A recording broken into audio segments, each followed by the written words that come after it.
Assalamualaikum and hi to Dr. Aizuddin and everyone. We are from Group 1. We will present about experiment 3, which is a vapor compression refrigerator. So first of all, our group member consists of Ahmad Danish, Haikal Amirul, Muhammad Akil, Nurul Shafiza, and I, Anisha Zrina. So now we move on to introduction. So vapor compression refrigeration, known as VCRS, it stands for Vapor Compression Refrigeration System. It's a widely used refrigeration cycle that relies on phase changes. This method is often used for air conditioning of buildings and also vehicles. It widely used in domestic and commercial refrigerator, large warehouse for storing refrigerated or frozen food. Vapor compression refrigeration systems are widely used in all refineries, petrochemical, chemical process plant, and natural gas processing plant. So for the objective for this experiment is first to determine the coefficient of performance COP for vapor compression cooling system. And for scope, first one is refrigerator is a device to transfer heat from low to high. Water was used as fluid with large thermal mass. The value of QH, QL will be used to calculate COP. The data will be recorded by constant flow rate evaporator of 25 gram per second and changing flow rate of condenser for 5 times. Now I will explain about the theory of vapor compression refrigeration. Cooling system receive heat from the low temperature and transfer heat to the high temperature space. This process requires work to be supplied to the system. The compression refrigeration cycle consists of circulating a liquid refrigerant through a four-stage of a closed system. Refrigeration is the process of extracting heat from a source, a high temperature region, to the sink, which is a low temperature region. It is done by utilizing mechanical energy. The process of utilization of mechanical energy is to achieve the refrigeration effect is called the reverse heat pump, or we call refrigeration cycle. Now I will explain about the working principle of vapor compression and refrigeration. We have four stages, which is stage 1 compression, stage 2 condensation, stage 3 expansion valve, stage 4 evaporation. For the stage 1, which is compression, a refrigerant in the vapor phase at a low temperature and pressure will enter the compressor, and then it will be compressed, and then the temperature and pressure will be increased. For the stage 2, which is condensation, the refrigerant in the vapor phase will enter the condenser. Here is where the feed is changed to a high pressure liquid and is collected in a receiver tank. For the stage 3, with the expansion valve, the high pressure liquid in the tank is passed through the expansion valve to flow down the refrigerant to low pressure and temperature as shown in figure 3.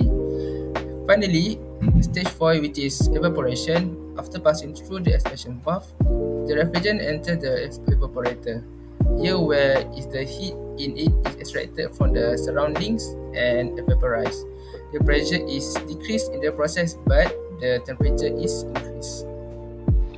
And here we have the experimental setup for this experiment, which is we need to read the thermometer and the pressure meter. After that, we need to record all of this data of the temperature and the pressure. In the left side, we have the pressure of the condenser, the flow rate of the condenser water, the temperature of the condenser, valve 1, and the main switch. In the right side, we have the pressure of the evaporator, the flow rate of the evaporator water, the watt meter, valve 1, the temperature of the evaporator, and the compressor. Now I will explain about the methodology of this experiment.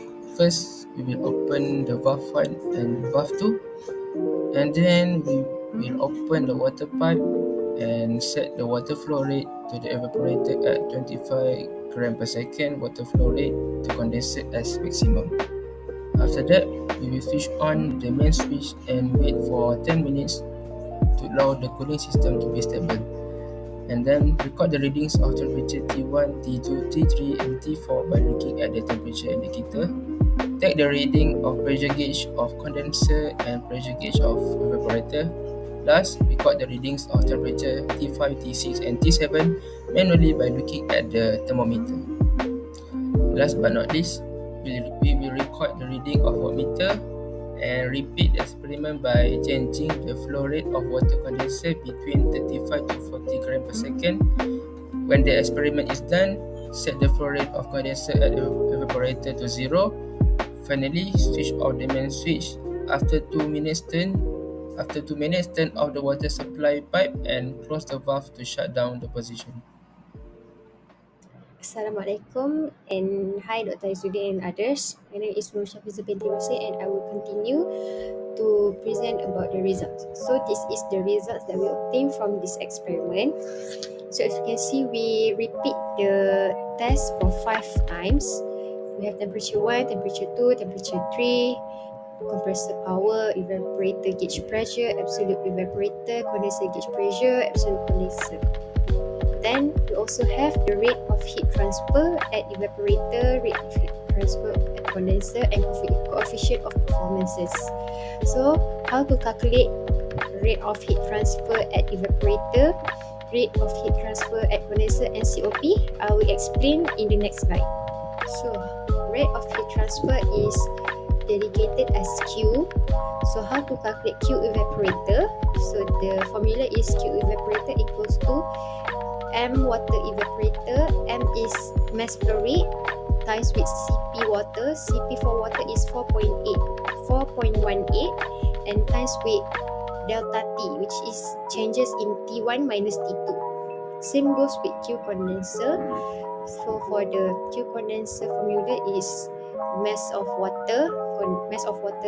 flow rate of water at condenser times with Cp water, which is 4.18, and then times with delta T, which is changes of temperature at T3 minus T4. So for the COP equals to Q evaporator over Q condenser minus Q evaporator. So where I will explain what is Q. Q is rate of heat transfer in kilowatt or kilojoule per second. M dot is mass flow rate, which is kilogram over second. Cp water is specific heat capacity of water. As I said, the value is 4.18 kilojoule over kg Celsius, and T is temperature in Celsius. So this is the example how we want to calculate the Q at condenser, Q at evaporator, and also COP. So for condenser, Q equals to mass flow rate water times Cp water times with changes in temperature. So mass flow rate of water is 0.025 kilogram per second, and then Cp of water is 4.18, and then the changes in temperature T3 minus T4. So T3 is 32 degrees Celsius and minus T4, which is 30.7 Celsius. So you will get 0.13585 kilojoule per second over kilowatt. And then for evaporator, same formula, which is mass flow rate of water times with specific heat of water times with changes in temperature, which is T1 minus T2. Mass flow rate of water still the same, 0.025 kilogram per second. Cp of water still the same, 4.18, and then times with T1, 31.7 degrees Celsius minus with T2, which is 29.7 degrees Celsius. You will get 0.209 kilojoule per second per kilowatt. And then lastly, you will calculate COP. So the COP's formula is Q evaporator over Q condenser minus Q evaporator. So Q evaporator is this one that you get 0.209, and then over with Q condenser 0.13585 minus with Q evaporator again 0.209, then you will get negative 2.857. After we already calculate the Q for evaporator and Q for the condenser for the 5 test runs that we already did in the experiment. So what can we discuss from the results is that the rate of heat transfer at evaporator is higher than condenser. Why this is happened? Because in evaporator, heat is added to the liquid and change its state from liquid to vapor. And this requires more energy due to large separation of particle in the gas state. And in condenser, heat is removed from the gas to the liquid state. From the data that has been calculated before, we can plot the graph temperature against time from T1 to T7. As we know, in a vapor compression refrigeration system, each component is crucially effective for cooling. In the evaporator, T1 and T5 absorb heat to cool the interior. As we can see from the graph, T1 remains steady, indicating reliable cooling, while T5 has a slight increase where heat is first absorbed. Next, in the compressor, T6 and T7 boost the refrigerant's temperature and pressure. Both T6 and T7 rise sharply, especially T7 highlighting the heat generated by compression. In the condenser, T3 and T4, the refrigerant release heat. T3 shows a slight increase as heat dissipates, while T4 remains stable, indicating effective cooling. And lastly, we can see from T2 the temperature drop because in the expansion valve, T2 lowers the refrigerant pressure and temperature, preparing for the next cooling phase. For the discussion, in the vapor compression refrigeration system, each component is crucial for the effective cooling assured by the temperature readings at point T1 to T7. The evaporator at point T1 and T5 absorb heat to cool the interior. T1 remains steady, indicating the reliable cooling, while T5 shows a slight increase, lately where heat is first absorbed. The compressor at T6 and T7 boosts the refrigerant's temperature and pressure. Both T6 and T7 rise sharply, especially T7, highlighting the heat generated by the compression. In the condenser at T3 and T4, the refrigerants release heat. T3 shows a slight increase as heat dissipates, while T4 remains stable, indicating the effective cooling. The expansion valve at T2 lowers the refrigerant's pressure and temperature, preparing it for the next cooling phase, and the small temperature drop in T2 reflects this process. So for the second graph from the experiment is the compressor power input versus absolute condenser. So from this graph we can see when the power input is high, the flow rate is low, and then when the flow rate is high, the power input drop and become constant. So the explanation from this graph is when the condenser flow rate increase, the compressor power decrease. This is due to the increase of the flow rate allows the refrigerant to lose heat more quickly. That cause less work to be done by the compressor to the refrigerant, leading to the decrease in power input. And for the conclusion, we can conclude that from the experiment, we found out how does the vapor compression refrigeration system work and how does it transfer heat from the evaporator to the condenser. We also determined the coefficient of performance COP for the vapor compression refrigeration system and also their flow rate. We found from the result that the COP of the system gradually decreasing, then suddenly increase when the flow rate of the condenser decrease. It also seen that the compressor power also increase as the condenser flow rate increase. While running the experiment, there are some errors which contributes to the inaccuracy of the data obtained, such as the position of ice not being perpendicular to the scale reading of the thermometer. Hence, to overcome this error, it is always advisable to make sure that the position of the ice are perpendicular to the scale reading of the thermometer.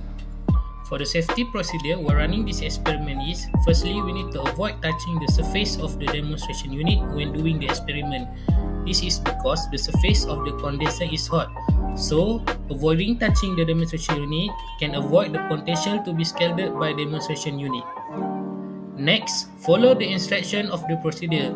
This is because to avoid damaging the demonstration unit, And next, to avoid releasing toxic gas such as fluorine R141B or 11-dichloro-1-fluoroethane.